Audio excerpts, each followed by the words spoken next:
আর কিছুক্ষণের মধ্যেই 2025 সাল শেষ হতে চলেছে। সবাইকে অ্যাডভান্স হ্যাপি নিউ ইয়ার। আর এটাই এই বছরের আমার শেষ ভিডিও। তো ভিডিওটা দেখো, আশা করি ভিডিওটা ভালো লাগবে, কারণ এটা হলো বছরের সেরা 10-এর এপিসোড 5, মানে লাস্ট এপিসোড। এর আগে অলরেডি আমি 4টে এপিসোড আপলোড করে দিয়েছি। এবার এই সিরিজটা খুব একটা হিট তো হয়নি, আর তোমরা খুব একটা সাপোর্ট দেখাওনি, কিন্তু যারা যারা এই সিরিজটাকে ভালোবেসেছো তাদেরকে মন থেকে ধন্যবাদ। আশা করি লাস্ট এপিসোডটাও তোমাদের ভালো লাগবে। তো আর বেশি দেরি না করে ভিডিওটা শুরু করা যাক, কারণ তোমরা দেখছো wrestle entertainer. So let's start the entertainment.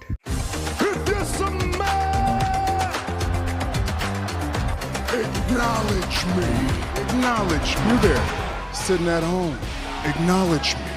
তো বছরের সেরা 10-এর সিজন 2 এর এপিসোড 5, মানে লাস্ট এপিসোডের থিম হচ্ছে এই বছরের সেরা 10 মেল সুপারস্টার, মানে WWE 2025-এর সেরা 10 মেল সুপারস্টারের লিস্ট। আর যেমন আমি প্রত্যেক ভিডিওতেই বলি যে এই 10টা লিস্ট বা এই 10টা নাম যেটা আমি এই লিস্টে রেখেছি আমার, সেটা পুরোপুরি আমার পার্সোনাল ওপিনিয়নের উপর বেস করে আমি রেখেছি। তোমাদের আমার সাথে একমত হতে হবে সেরকম কোনো কারণ নেই। তোমাদের যদি মনে হয়ে থাকে যে অন্য কোনো সুপারস্টার টপ 10-এ তাদের জায়গা ডিজার্ভ করে, তোমরা তোমাদের লিস্ট অনুযায়ী তাদেরকে রাখতেই পারো। আর এইটা জাস্ট আমার নিজের পার্সোনাল ওপিনিয়ন, তাই এই ভিডিওটাকে মজার জন্যই দেখো, খুব একটা সিরিয়াসলি নেওয়ার কোনো দরকার নেই। আর বলো তোমরা আমার সাথে একমত কি একমত না। তো প্রথম নাম যাকে আমি নাম্বার 10-এ রেখেছি সে হলো আমাদের ব্রন ব্রিকার। এবার ব্রন ব্রিকারকে এই মুহূর্তে WWE মেন ইভেন্ট সুপারস্টারের মতনই ট্রিট করছে। আমরা দেখতে পেয়েছিলাম এই বছরের শুরুর দিকে ব্রন ব্রিকারের কাছে ইন্টারকন্টিনেন্টাল চ্যাম্পিয়নশিপও ছিল, আর যখন সে রয়্যাল রাম্বলে আর কি রোমান রিংসের সাথে তার একটা ফেস অফ হয়েছিল, তখনই দেখে মনে হচ্ছিল এই বছরটা তার জন্য ভালোই যেতে চলেছে।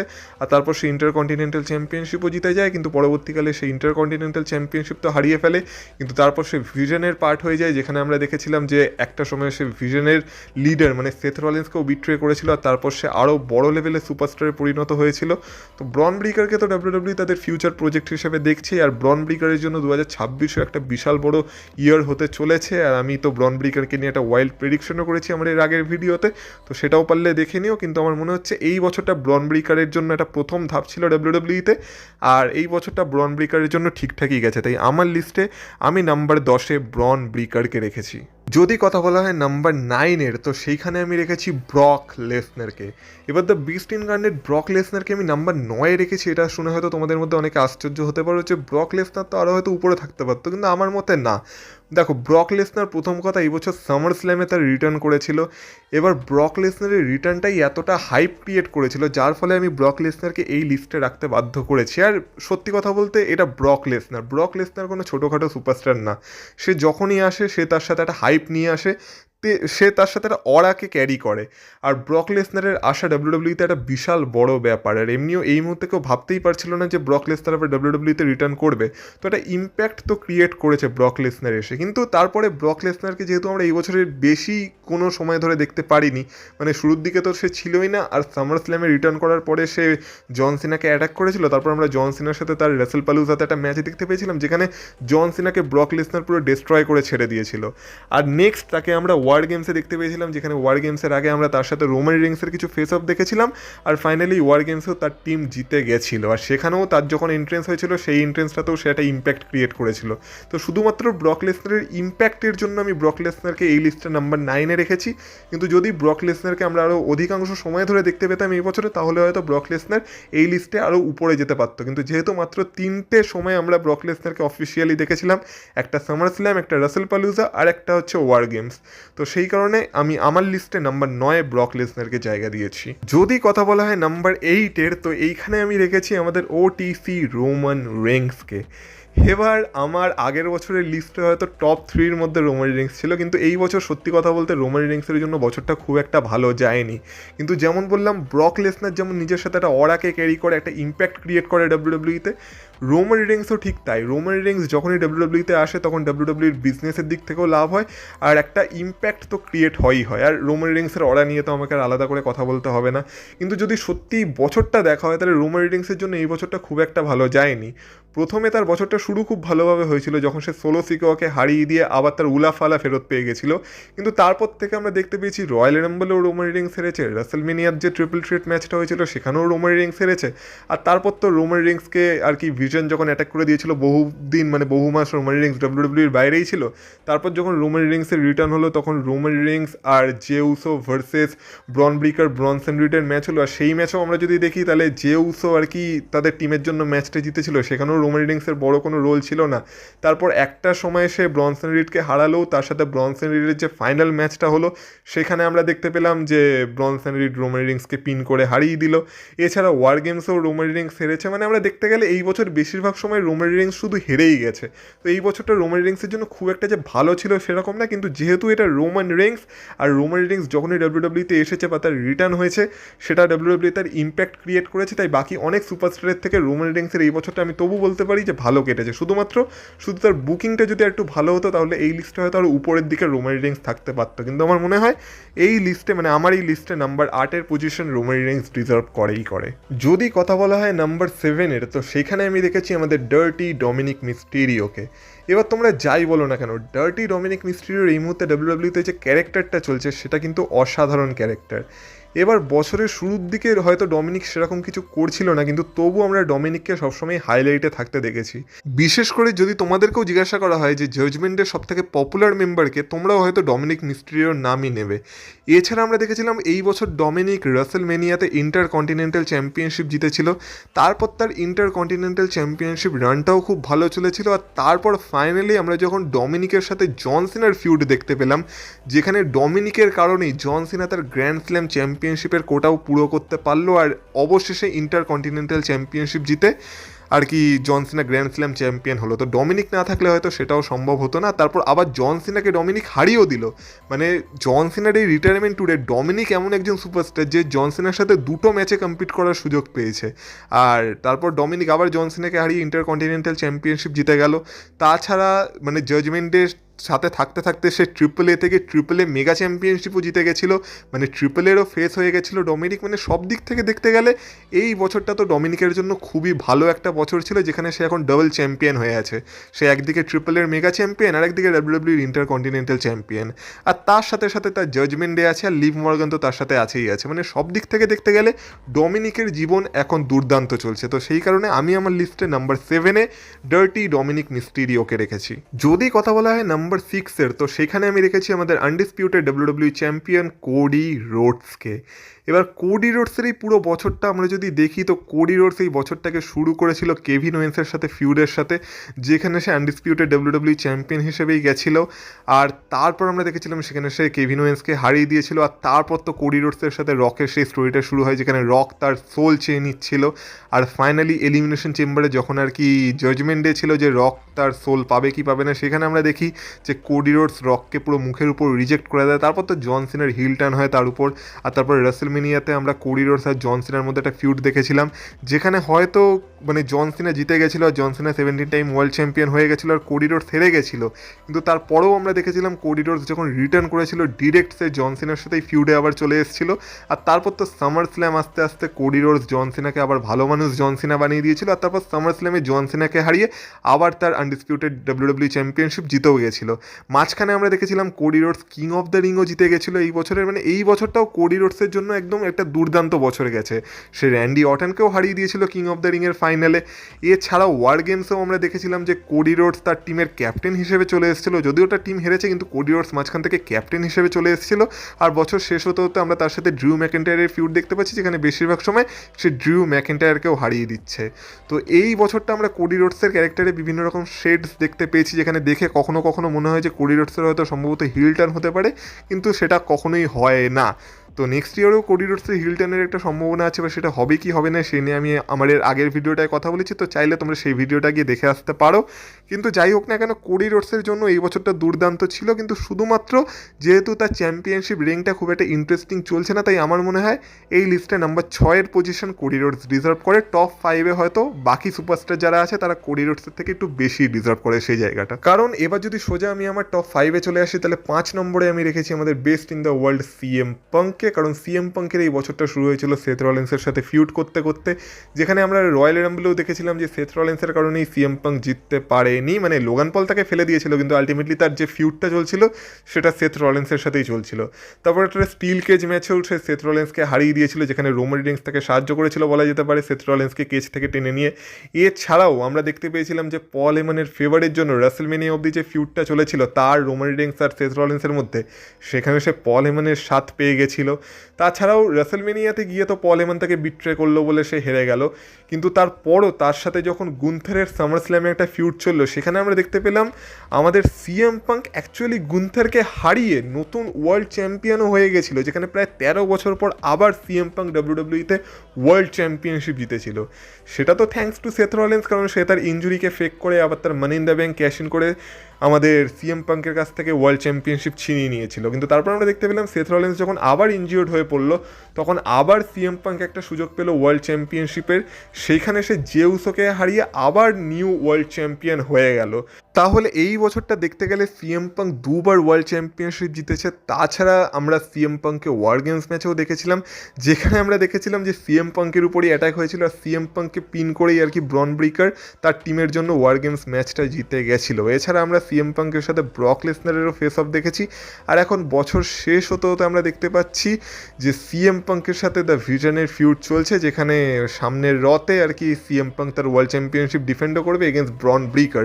সো ওভারঅল দেখতে গেলে সিএম পাঙ্কের জন্য এই বছরটা দুর্দান্ত কেটেছে, আর সে যেহেতু দুবার ওয়ার্ল্ড চ্যাম্পিয়নশিপও জিতে গেছে এই বছর, তো আমরা বলতে পারি এটা সিএম পাঙ্কের জন্য একটা রিডেমশন ইয়ার ছিল। তো সেই কারণে আমি আমার লিস্টে নাম্বার 5-এ সিএম পাঙ্ককে রেখেছি। যদি কথা বলা হয় নাম্বার 4-এর, তো সেখানে আমি রেখেছি সেথ ফ্রিকিন রলিন্সকে। তার প্রথম কারণ হলো সেথ রলিন্সের, যেমন বললাম এই বছরটা শুরুই হয়েছিল সিএম পাঙ্কের সাথে ফিউড করে, তারপর রাসেলমেনিয়ার মেইন ইভেন্টেও সেথ রলিন্স সুযোগ পেয়েছিল, যেখানে আমরা দেখতে পেয়েছিলাম পল হেমন সেথ রলিন্সের জন্য রোমান রিংস আর সিএম পাঙ্ককে বিট্রে করে তার দলে চলে এসেছিল। আর তারপর তো সেথ রলিন্স নিজের একটা ভিশনও গড়ে তুলেছিল, যেখানে সে ব্রন ব্রেকার আর ব্রনসন রিডকে তার সাথে নিয়ে চলে এসেছিল। আর তারপর তাদের মধ্যে সব কিছু ঠিকঠাকই চলছিল আনটিল ব্রন ব্রেকার ডিসাইড করলো যে সে সেথ রলিন্সকে ধোকা দেবে বা সেথ রলিন্সকে বিট্রে করবে। কিন্তু তার মাঝেও আমরা দেখেছিলাম সেথ রলিন্স এই বছরের মানি ইন দ্য ব্যাংক জিতে গেছিল। আর এই বছরে শুধু মানি ইন দ্য ব্যাংক জেতেনি, তার আগের বারের মতো এই বছরও সেথ রলিন্সের একটা memorable money in the bank cash ইনও আমরা দেখতে পেয়েছি, যেখানে সে তার ইনজুরিকে ফেক করে roots of the century create করেছে, যেখানে সিএম পাঙ্কের 13 বছর পর ওয়ার্ল্ড চ্যাম্পিয়নশিপ ভিক্টরিকে সে নিমেষের মধ্যে ধ্বংস করে দিয়েছে, যখন সে সামার স্ল্যামে রিটার্ন করে সেথ রলিন্সের উপর, মানে সেথ রলিন্স বলছি সিএম পাঙ্কের উপর money in the bank cash in করে হয়ে গেছিল brand new world heavyweight champion. সে তারপর সেই চ্যাম্পিয়নশিপ রিংটাও কিছুদিন চালিয়েছিল, তারপর আনফর্চুনেটলি তার ইনজুরির জন্য তাকে সেই চ্যাম্পিয়নশিপটা রিলিঙ্কুইশ করতে হয়েছিল, বা ব্রন ব্রেকারের কারণে তাকে তার চ্যাম্পিয়নশিপটা রিলিঙ্কুইশ করতে হয়েছিল। কিন্তু এই বছরের সেরা কিছু মোমেন্টে আমরা সেথ রলিন্সকে তো দেখতে পেয়েছি, আর সেথ রলিন্সকে আমরা এই বছর যে কাজটা করতে দেখতে পেয়েছি সেটা অনেক সুপারস্টারের পক্ষে করা সম্ভব না। প্রথমে একটা ফ্যাকশন তৈরি করা, তারপর পল হেমনকে নিজের সাইডে নিয়ে আসা, তারপর মানি ইন দ্য ব্যাংক জেতা, সেটাকে সাকসেসফুলি ক্যাশ ইন করা, আর তারপর সেই ফ্যাকশনটাকে ভেঙেও দেওয়া। আর এখন সম্ভবত সেথ রলিন্স মাইন্ড গেম এখনও খেলে যাচ্ছে, যেখানে আমরা অস্টিন থিওরির মানে দ্য ভিশনে ইনভেশন দেখতে পেয়েছি। এবার এটা অ্যাকচুয়ালি সেথ রলিন্সের মাস্টার প্ল্যান কিনা সেটা তো পরবর্তীকালে জানবো, কিন্তু আপাতত আমার মনে হয় এই বছরটা সেথ রলিন্সের জন্য একটা দুর্দান্ত বছর গেছে। তাই আমার লিস্টে নাম্বার 4-এর পজিশন বা নাম্বার 4-এর পজিশন সেথ রলিন্স তো ডিজার্ভ করেই। এবার চলে আসা যাক টপ 3-তে, যেখানে 3 নম্বরে আমি রেখেছি আমাদের রিং জেনারেল গুন্থারকে। এবার গুন্থারের কথা আমি আর কী বা বলি, গুন্থারের এই বছরটা শুরু হয়েছিল ওয়ার্ল্ড হেভিওয়েট চ্যাম্পিয়নশিপের সাথে, যেখানে আমরা দেখেছিলাম জেউসো রয়্যাল রাম্বল জিতে তাকে রাসেলমেনিয়া চ্যালেঞ্জ করে দিয়েছিল। আর রাসেলমেনিয়াতে গুন্থারের সাথে একটা বাজে কাণ্ড ঘটে গেছিলো, কারণ জেউসো গুন্থারকে রাসেলমেনিয়ায় ট্যাপ আউট করতে বাধ্য করেছিল, আর গুন্থার জেউসোর কাছে ওয়ার্ল্ড চ্যাম্পিয়নশিপ হেরে গেছিলো।